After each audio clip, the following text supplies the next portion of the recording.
caractérise les lycées agricoles publics, c'est que sur un même site, au-delà de l'exploitation, on va trouver un centre de formation initiale scolaire, le lycée classiquement, un centre de formation d'apprentis et un centre de formation pour adultes. Et tous ces apprenants-là vont pouvoir se côtoyer et l'échange ne peut être qu'enrichissant pour chacun. Ce qu'on cherche à faire aujourd'hui avec les équipes pédagogiques des établissements, c'est d'amener les jeunes à découvrir toute cette complexité autour de la stratégie d'entreprise, de la multiperformance, de l'agroécologie, au travers des exploitations. Puisque l'exploitation est toute proche du lycée, c'est l'occasion de descendre avec les élèves lorsqu'on le souhaite, dès qu'on a une plage de 2 heures, pour pouvoir réaliser des travaux pratiques, pour pouvoir appliquer ce qu'on a pu voir en théorie pendant les séances d'enseignement. C'est aussi l'occasion de leur montrer d'autres pratiques que celles qu'ils ont l'occasion de voir chez les maîtres de stage ou chez eux. Et en zootechnie, les jeunes peuvent manipuler aussi les animaux en toute sécurité avant d'aller réaliser leur période de stage, ce qui permet déjà de leur donner les bons gestes, les bonnes postures.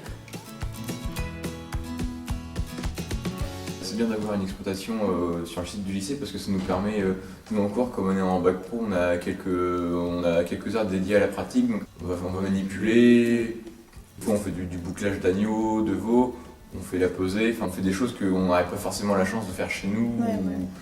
La théorie c'est bien pour comprendre, mais la pratique c'est mieux pour apprendre. Ouais, c'est ça, tout à fait.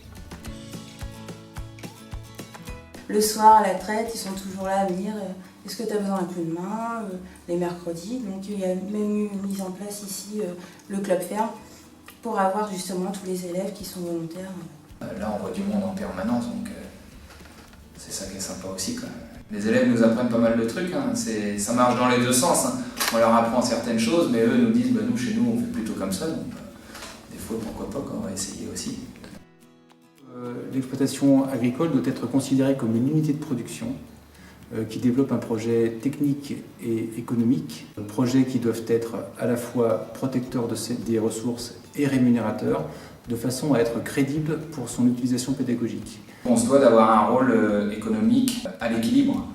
Si on n'est pas rentable, on ne peut pas leur apprendre voilà, c'est super d'être agriculteur, vous allez voir, vous allez perdre de l'argent. Donc on se doit d'être à la fois pédagogique, d'avoir ce rôle pédagogique, mais à la fois la rentabilité de l'exploitation. À ces conditions, l'exploitation agricole permet aux centres de formation qui l'utilisent de former les professionnels d'aujourd'hui et de demain, de proposer une pédagogie appliquée pour les disciplines générales et de participer à l'animation de son territoire. Ça permet de montrer aux étudiants que l'on peut effectivement avec des fermes somme toute classiques, qui ressemblent à ce qu'on peut trouver sur le territoire, monter des filières locales avec des valorisations des produits agricoles localement avec des entreprises locales.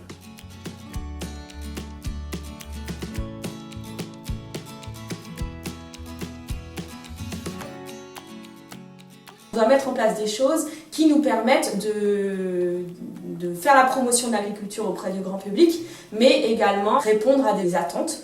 Donc, par exemple, les attentes du public, c'est de venir parfois acheter des produits fermiers. Donc, c'est pour ça que nous, on a notre association, le Cabas du Coin. On est une association de producteurs. Tous les vendredis, on a une obligation d'avoir un producteur avec nous, ce qui permet vraiment de tisser des liens entre les clients et les producteurs et de faire une vente directe. La dernière mission qui est importante, c'est la mission d'expérimentation et d'innovation. Et donc on se doit de proposer des innovations, de travailler avec des partenaires professionnels pour tester des nouvelles technologies ou alors des nouvelles techniques culturelles, ce type de choses. La région Normandie finance les fermes des lycées agricoles comme toute autre exploitation agricole, comme un agriculteur lambda, sauf pour quelques matériels qui sont vraiment spécifiques, technologiques, ou du matériel vraiment très pédagogique sur les fermes. Et nous finançons aussi dans le même cadre les fermes expérimentales, comme les fermes de la Blanche-Maison à Saint-Lô. En tant que ferme expérimentale de Normandie, les attentes, c'est de pouvoir avoir des partenariats forts avec les exploitations des lycées agricoles de Normandie et même plus large, puisque chacun de ces lycées agricoles et de ces fermes des lycées agricoles ont des missions et des rôles en expérimentation, en diffusion vers ces futurs agriculteurs au conseil agricole, vers les élèves. Elle génère également des données très robuste et très qualitative pour l'ensemble des études qui sont menées sur des exploitations avec des résultats à forte valeur ajoutée. Bien souvent, ces études font l'objet de modules de formation pour et avec les responsables d'exploitation, les élèves ingénieurs du NIA-LaSalle et l'ensemble des élèves des lycées agricoles à différents niveaux d'apprentissage, ce qui est très enrichissant pour l'ensemble des apprenants. Un autre aspect aussi du développement, c'est la robotisation. Il y a un bel outil de démonstration là sur le site de FarmBot, qui est un robot maraîcher, qui consiste à, d'abord, là encore, toujours à vocation pédagogique, d'acculturer les élèves à l'outil robot et au numérique. Eux, ils recherchent aussi un peu d'innovation, un peu de choses nouvelles. Et quand vous leur montrez par exemple le drone, l'agriculture de précision, on est sur une agriculture numérique, les jeunes sont beaucoup sur le numérique aujourd'hui, ça les motive ça. Après, dès qu'il y a un impact, dès qu'on leur montre qu'on peut faire aussi bien en impactant beaucoup moins l'environnement, ça les intéresse aussi les jeunes. Aujourd'hui, on est plutôt sur une tendance à produire autrement, dans le respect de l'environnement par exemple. L'avenir aussi, c'est de répondre à l'attente du consommateur.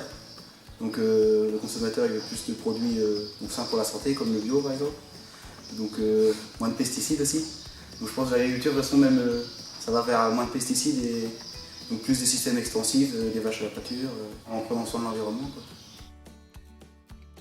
Avec, je pense, les étudiants qui se destinent quand même à accompagner l'agriculture, à être agriculteurs eux-mêmes, c'est important de pouvoir donner à voir les réalités, par les réussites, par les échecs. Et je crois que ça, c'est quand même des éléments clés de pédagogie. C'est de leur apprendre des choses, mais si en plus de leur apprendre des choses, on arrive à leur transmettre une passion, on a tout gagné.